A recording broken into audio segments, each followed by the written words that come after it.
Graça e paz, meu amado irmão, minha amada irmã.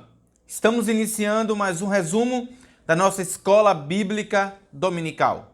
Quero agradecer a Deus por mais essa oportunidade que Ele nos concede. E agradecer a Deus também pela sua vida, por você estar mais uma vez conosco aprendendo da palavra de Deus. Desta feita, nós iremos abordar, meu amado, a lição de número 7, que tem por título A Responsabilidade é Individual.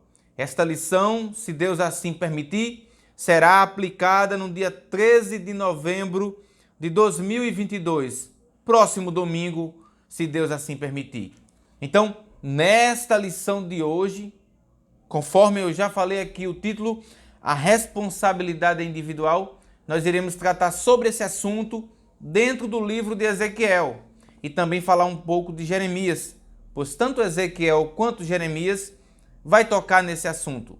Também iremos falar sobre um pensamento equivocado do povo de Israel, principalmente acerca da justiça de Deus. Sem mais delongas, eu te convido a ficar conosco e acompanhar a partir de agora a 7ª lição de adultos da CPAD. Vem comigo!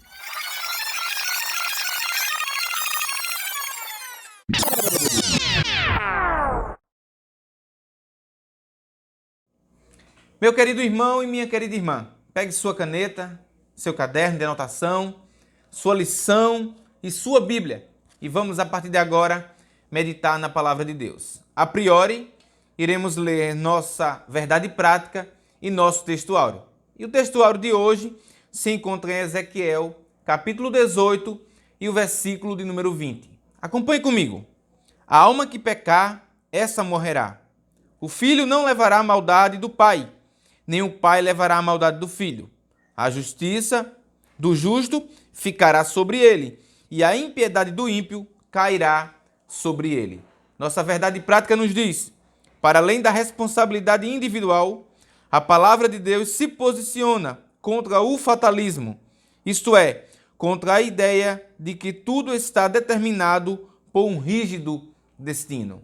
Tendo lido nosso textuário e a nossa verdade prática, eu te convido a nós lermos a nossa leitura bíblica em classe. E a nossa leitura bíblica em classe se encontra em Ezequiel, capítulo 18, do versículo 20 ao versículo de número 28. Acompanhe na tela comigo. A alma que pecar, essa morrerá. O filho não levará a maldade do pai, nem o pai levará a maldade do filho. A justiça do justo ficará sobre ele, e a impiedade do ímpio cairá sobre ele. Mas, se o ímpio se converter de todos os seus pecados que cometeu, e guardar todos os meus estatutos, e fizer juízo e justiça, certamente viverá, não morrerá. De todas as suas transgressões que cometeu, não haverá lembrança contra ele. Pela justiça que praticou, viverá. Desejaria eu, de qualquer maneira, a morte do ímpio? Diz o Senhor Jeová. Não desejo, antes que se converta dos seus maus caminhos e viva. Mas, desviando-se o justo da sua justiça e cometendo a iniquidade e fazendo conforme todas as abominações que faz o ímpio, porventura viverá? De todas as sua justiça que tiver feito, não se fará memória. Na sua transgressão com que transgrediu e no seu pecado com que pecou, neles morrerá. Dizei, porém, o caminho do Senhor não é direito? Ouvi agora, ó casa de Israel. Não é o meu caminho direito?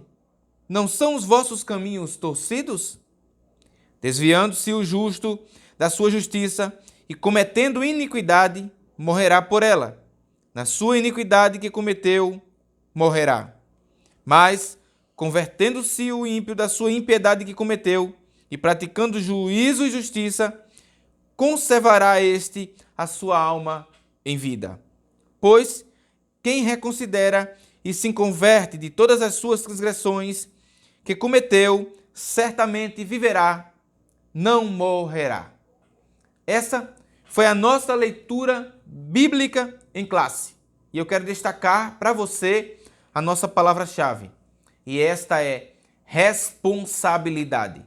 Mas o que os dicionaristas diz acerca da palavra responsabilidade? Acompanha aí. A palavra responsabilidade é um substantivo feminino, com origem do latim e que demonstra a qualidade do que é responsável, ou obrigação de responder por atos próprios ou alheio, ou por uma coisa confiada. A palavra responsabilidade está relacionada com a palavra em latim respondere, que significa responder ou prometer em troca. Com isso em mente, tendo lido nossa verdade prática, nosso textuário e também a nossa leitura bíblica em classe e agora a palavra-chave, eu te convido a uma breve introdução e também aos tópicos da lição de hoje. Pois bem, meu amado, antes de trazer uma introdução, eu preciso trazer um esclarecimento para vocês, principalmente aqueles irmãos que me acompanham aqui assiduamente no canal, vendo nossos resumos que sempre publicamos cada semana a seguir a cada lição. Pois bem, como os irmãos perceberam, a lição passada não foi publicada aqui, apenas numa correria, por causa do trabalho que tem sido bastante corrido, foi que eu consegui fazer o trabalho que é os slides na qual nós apresentamos no domingo em sala de aula. Foi a única coisa que eu consegui a semana passada por causa da correria. Por isso eu peço aos irmãos perdão, desculpa por não ter gravado o vídeo acerca da justiça divina. Mas prometo também aos irmãos, daqui ao término desse trimestre, publicar um vídeo acerca da justiça divina e também desse atributo de Deus. Então, mais uma vez, pedindo perdão aos irmãos por não ter publicado essa lição e aqui falando aos irmãos e prometendo que farei um vídeo acerca da justiça de Deus. Com isso, quero prosseguir lendo para você os tópicos desta lição de hoje, de número 7. Meus queridos irmãos, como você pode perceber, pulamos do capítulo 14 de Ezequiel para o capítulo de número 18. A última lição, nós falamos sobre a justiça, ou você estudou sobre a justiça de Deus. Como você bem analisou no domingo passado, a justiça de Deus tratou aqui de como Deus age, pune seu povo quando esses se desviam do caminho do Senhor. Você também aprendeu na sala de aula que Deus, antes de aplicar a sua justiça, ele dá tempo ao homem. Ele avisa ao homem acerca da sua transgressão, do que ele está cometendo, para que ele venha se arrepender. Não se arrependendo o homem, Deus então envia o seu castigo. Pois vale ressaltar que o nosso Deus é santo e ele preza por sua justiça. E quando tem que aplicar, ele aplica. Mesmo sendo um Deus que ama, um Deus que perdoa, ele também aplica a justiça, como nós vemos aqui no livro de Ezequiel e temos estudado durante essas lições. É engraçado que já estamos na nossa 7ª lição, ou seja, já passamos da metade desse trimestre, que é 13 lições. Estamos na 7ª hoje. E como você pode perceber, na lição passada você pôde analisar que Deus falou de alguns homens importantes na Bíblia Sagrada. E eu volto a destacar para você. É o caso de Noé, de Daniel e de Jó. E Deus falou que ele enviando o castigo, mesmo que ele enviando esse castigo, se Daniel, Noé e Jó estivessem naquele local, Deus pouparia a vida dos seus servos por serem pessoas justas, obedientes a Deus. No entanto, as demais pessoas pagariam pelos seus atos. E por que o povo estava pecando deliberadamente e não estava preocupado? Porque eles estavam confiando e lembrando daquele diálogo que Deus teve com Abraão, quando Abraão intercede por Sodoma e Gomorra. E quando Deus fala, né? Por amor a 10 eu não destruirei, e vai diminuindo e diminuindo. Então eles olhavam para o panorama de Israel e diziam, olha, tem mais de 10, tem mais de 20. Se Deus pouparia Sodoma porque tinha 10, então aqui ele também poupará e não derramará o seu furor contra nós. Pensamento totalmente equivocado e que não cabia naquele contexto, pois Deus já vinha avisando acerca do que ele ia fazer, mas o povo não estava nem aí. Nessa lição de hoje, em específico, nós iremos nos deter justamente a isso, a essa responsabilidade individual. É interessante que eu me lembro pequeno, quando minha mãe me falava, olha meu filho, isso é pecado, não faça isso, não faça aquilo. Eu falava para ela, mas no dia do arrebatamento, quando Jesus vir buscar a igreja, eu seguro no seu pé e vou junto. Ou seja, querendo ir junto, mesmo estando em pecado, esse era o argumento, né? Eu estou em pecado, mas minha mãe não está, então eu vou me agarrar no pé dela e subo junto também. Mas aqui, essa lição de hoje vai deixar bem claro que a responsabilidade é de cada um. Mais uma vez, voltando para o nosso textuário, o textuário diz que o pecado do pai não cairá sobre o filho e nem do filho sobre o pai. Isso é bem interessante que você entenda aqui. O nosso primeiro tópico dessa lição tem por título sobre a máxima usada em Israel. Está dividido em 3 subtópicos. O primeiro é uma máxima equivocada. Segundo, Jeremias e Ezequiel tratam do assunto. E terceiro, o problema em nosso tempo.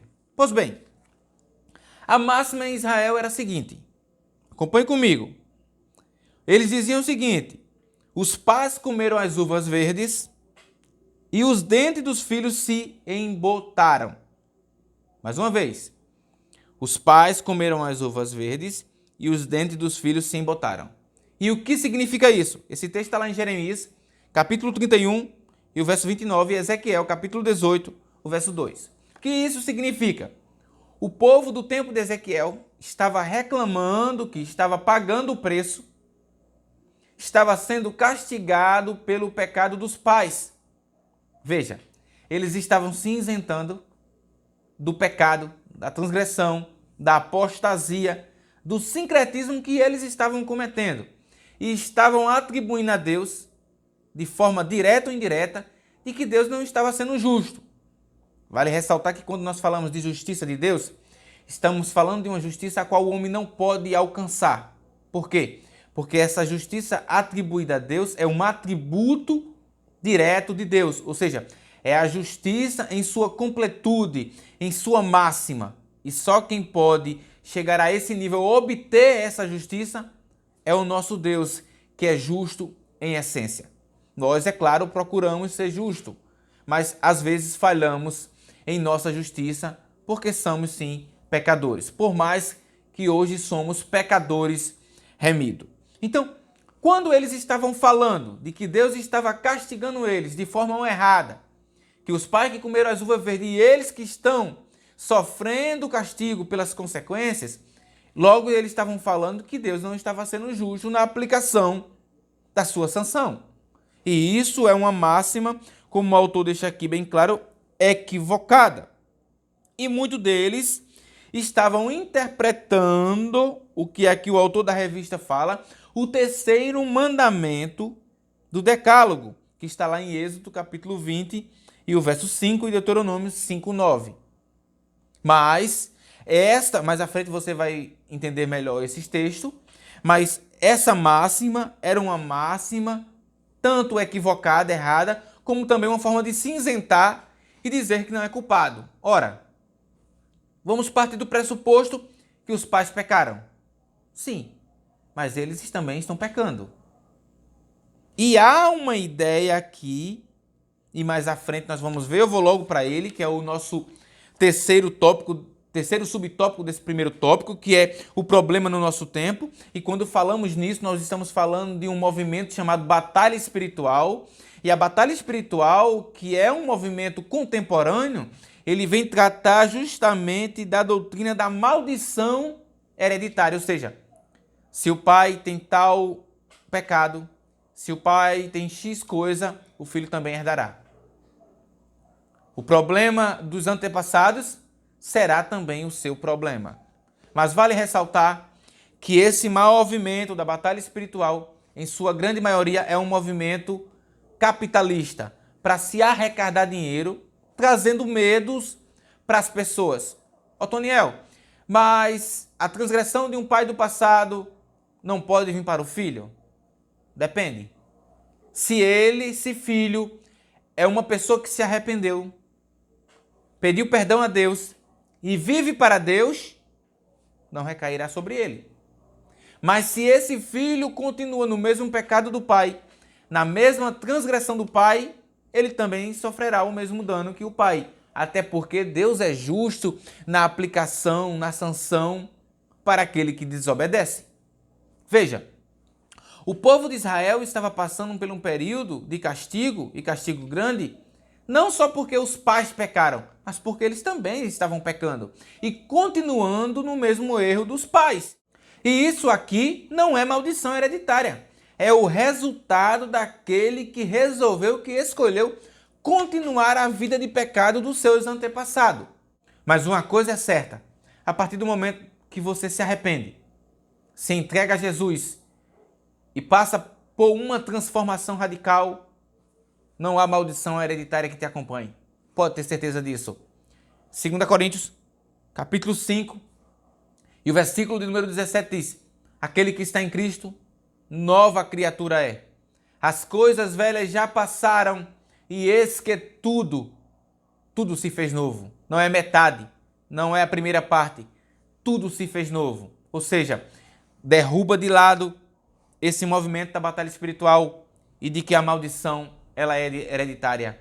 No momento que você aceita Cristo, todo pacto feito no passado é quebrado e você passa a viver em novidade de vida. Mais uma vez ressaltando, se os filhos estavam pagando pelo pecado, é porque tinha continuado vivendo uma vida de pecado. Com isso em mente, vamos para o nosso segundo tópico. O nosso segundo tópico tem por título sobre a salvação para todos os seres humanos. Primeiro subtópico, a esperança para o pecador. Segundo subtópico, refutando o pensamento fatalista. Terceiro subtópico, duas situações. Pois bem, o nosso primeiro subtópico fala sobre a esperança para o pecador. Essa é uma verdade clara. A esperança para o pecador. E qual é o meio para ele obter essa esperança? Crer no Filho de Deus. A esperança para todo pecador, mas com essa ressalva: aquele pecador que crê no Filho de Deus, que aceita Cristo como o único suficiente Salvador de sua vida e abandona a vida de outrora de pecado. Para esse sim, há esperança. O outro ponto é refutando o pensamento fatalista. E aqui nós poderíamos abrir muito bem uma discussão sobre arminianismo e calvinismo, mas deixarei isso para outro momento. Não cabe aqui nessa lição, pois o nosso foco aqui é outro. Aqui o autor deixa claro: a alma que pecar, essa morrerá. Mais uma vez, derrubando aquele pensamento de que os pais pecaram e eles estão pagando pelo erro dos pais. Outro ponto aqui que nós podemos analisar é que Deus proíbe esse ditado popular. Por quê? Porque a responsabilidade é individual. E quais são as duas situações aqui, Otoniel, para concluir esse tópico? A primeira situação é a seguinte: aquele camarada, vou falar de forma bem clara, que vivia no pecado, que vivia em transgressão, que vivia vivendo uma vida errada, aceitou a Cristo como Salvador, se arrependeu dos seus pecados. Então Deus diz: eu não me lembrarei das coisas passadas, e ele não morrerá, mas sim viverá. Essa é a primeira situação. Por quê? Porque ele se arrependeu, pediu perdão a Deus e passou a viver uma nova vida. Então há oportunidade, há esperança para aquele que está no lamaçal de pecado, para aquele que foi desenganado pela família e pela sociedade, aquele que é rejeitado por todos. Há sim esperança, porque o texto deixa bem claro: se ele se arrepender, se ele pedir perdão a Deus e se ele passar a viver uma nova vida, ele não morrerá, mas ele certamente viverá, se assim ele praticar o juízo e a justiça de Deus.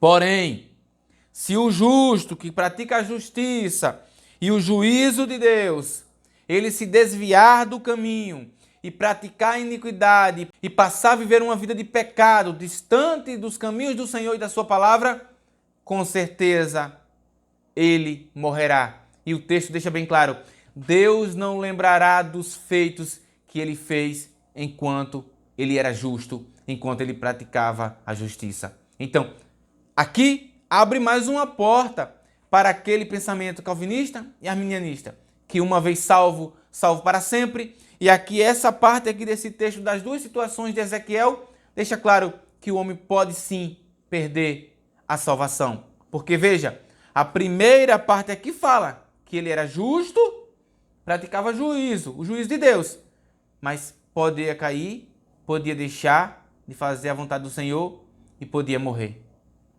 Já aquele que praticava a iniquidade, praticava a injustiça, passou agora a praticar a justiça e o juízo de Deus, teve os seus pecados por Deus perdoado e agora não morrerá, mas viverá. É por isso que há uma frase bonita, e eu cito para você aqui: aquele que nasceu apenas uma vez, morrerá duas vezes, mas aquele que nasceu duas vezes, morrerá apenas uma só vez. Pense nisso. Com isso em mente, eu te convido para nós lermos o nosso terceiro e último tópico. Antes de iniciarmos o nosso terceiro e último tópico, deixa teu like, compartilha, comenta. Já tenho falado para vocês que o YouTube diminuiu bastante a visibilidade dos nossos vídeos, principalmente quando tratamos de assuntos delicados, no último tema do nosso trimestre, no último trimestre. Então, por favor, deixa teu like, comenta, compartilha, para que outros irmãos venham assistir também aos nossos vídeos. Eu te agradeço muito por estar nos ajudando dessa forma. Nosso terceiro e último tópico tem por título sobre a reação de Israel. E o primeiro subtópico tem por título uma pergunta retórica. A segunda tem sobre a justiça. E o terceiro e último subtópico tem o arrependimento. Pois bem, essa pergunta retórica é uma pergunta que Jesus faz não para o indivíduo responder, mas é uma pergunta-resposta, dando continuidade nessas duas situações que nós apresentamos. Aí Deus vem com a seguinte pergunta: não é o meu caminho direito? Não são os vossos caminhos torcidos? Veja, aqui é uma pergunta que Jesus faz para o povo. Não é o meu caminho direito e o caminho de vocês torcidos? Mas, trazendo para a nossa atualidade, quantas pessoas têm deixado de seguir os caminhos do Senhor e têm caminhado, trilhado os seus próprios caminhos, pensando que está certo, pensando que está vivendo do modo certo e que está andando no caminho certo, mas de forma equivocada ele caminha por esse caminho. Só andará no caminho certo aquele que anda nos caminhos do Senhor, porque os caminhos do Senhor são caminhos direitos. Você pode até pensar que seu caminho é direito, mas se o seu caminho não é o caminho do Senhor, não é o caminho direito. Então, analise bem que caminho que você está andando, para você não trilhar os mesmos caminhos que o povo de Israel trilhou e ter a consequência que o povo de Israel teve. É interessante e vale aqui ressaltar sobre a justiça de Deus. E quando falamos da justiça de Deus, nós precisamos ressaltar mais uma vez o que está lá em Romanos, capítulo 2 e o versículo 6, que diz que Deus recompensará cada um segundo as suas obras. Veja, cada um segundo as suas obras. Mais uma vez falando sobre a responsabilidade. É individual. E aqui está, a depender da tua obra, será também a tua recompensa. Espero eu que naquele grande dia as tuas obras tenham sido obras e frutos dignos de muita bênção e de muito prazer diante do Senhor. Espero eu também estar incluso nesse meio e pedir a Deus para que até o dia que Ele me leve ou o dia que Ele vir buscar a sua igreja, eu permaneça fiel, seguindo a Ele na beleza da sua santidade. Então, isso aqui é interessante, porque quando nós partimos desse pressuposto sobre a justiça, precisamos entender também que Deus, Ele é o justo juiz. Não cabe a nós julgarmos, porque a nossa justiça, por mais que buscamos justiça, é uma justiça que em um dado momento falha. Mas só aquele que é justo em essência, que é um atributo dele, pode ser um justo juiz. É por isso que a causa na mão dele sendo julgada por Ele, mesmo que aos nossos olhos pareça ser injusto, não é injusto, porque Ele sabe o melhor para cada um de nós. Ele sabe o que é melhor para o seu povo e para os seus filhos. Então, aquele castigo que Ele estava aplicando para o povo de Israel era para que o povo de Israel entendesse que só havia um único Deus, um único Senhor, e que eles eram eternos dependentes dele. Entenda uma coisa, você é eterno dependente do Senhor. Você precisa dele para viver, para andar, para existir nesse mundo. Então, meu querido, faça a vontade daquele que faz você respirar todos os dias. Depois desses 70 anos de cativeiro, o povo de Israel vai entender que Deus é a razão da sua vida e o comportamento deles será diferente do comportamento de outrora. Veja como a aplicação do juízo de Deus na vida deles trouxe um efeito reparador para aquela nação. E esse efeito também é aplicado na vida daquele que Deus ama.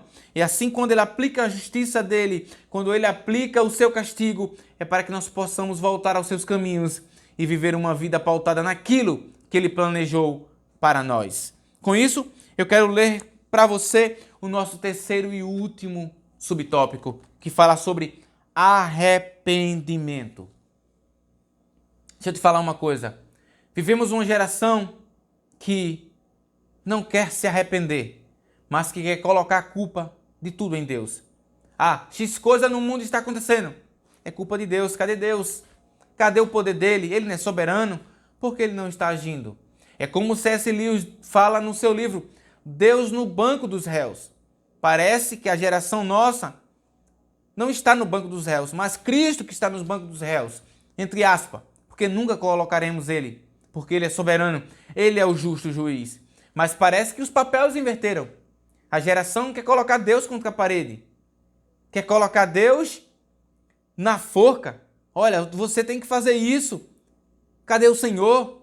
Eu determino, eu quero assim. Meu querido, quem determina é Ele, quem ordena é Ele, quem é soberano é Ele. O que cabe a nós é nos arrependermos dos nossos pecados e pedir perdão a Ele diariamente, porque isso sim, nós precisamos. Esse arrependimento aqui é um arrependimento que todos nós devemos ter quando pecamos, assim como a nação de Israel precisava se arrepender. Não colocar a culpa nos antepassados, em ciclano, em fulano, porque a culpa é de fulano que não governou bem, porque a culpa é do sumo sacerdote que não nos ensinou bem. Não, a culpa é sua, porque tem a palavra de Deus, tem a Bíblia ali ao seu acesso e você não quer ler, não quer meditar e não quer buscar. Com isso eu concluo essa lição lhe dizendo uma coisa. Entenda muito bem isso. Filho de gatinho, de gato, gatinho é. Filho de peixe, peixinho é. Mas filho de crente, crentinho não é. É diferente. Mais uma vez aplicando a responsabilidade individual. Não é porque seu pai é crente, seu pai é pastor, sua mãe é dirigente de ciclo de oração, ou é dirigente de comissão, que você está salvo. Não é porque você vai todo domingo para a igreja que você está salvo. Entenda muito bem isso. Você estará salvo quando tiver se arrependido dos seus pecados, vivendo uma vida para Cristo e nos propósitos dele para a sua vida. Só assim e dessa forma você será também um salvo. Entenda muito bem isso e aplique isso para os seus filhos e também em sala de aula, porque há muita gente trilhando esse caminho e vivendo esse pensamento equivocado. Meus pais é crente, eu também sou. Meus pais estão trilhando o caminho certo e por eles estar trilhando, eu também vou. De forma alguma. A responsabilidade, assim como a salvação, ela é individual. E mais uma vez, citando o que está lá em Romanos, Deus recompensará cada um conforme as suas obras. Você não pegará carona em ninguém. Que Deus te abençoe, que Deus te ajude e até a próxima lição. Forte abraço.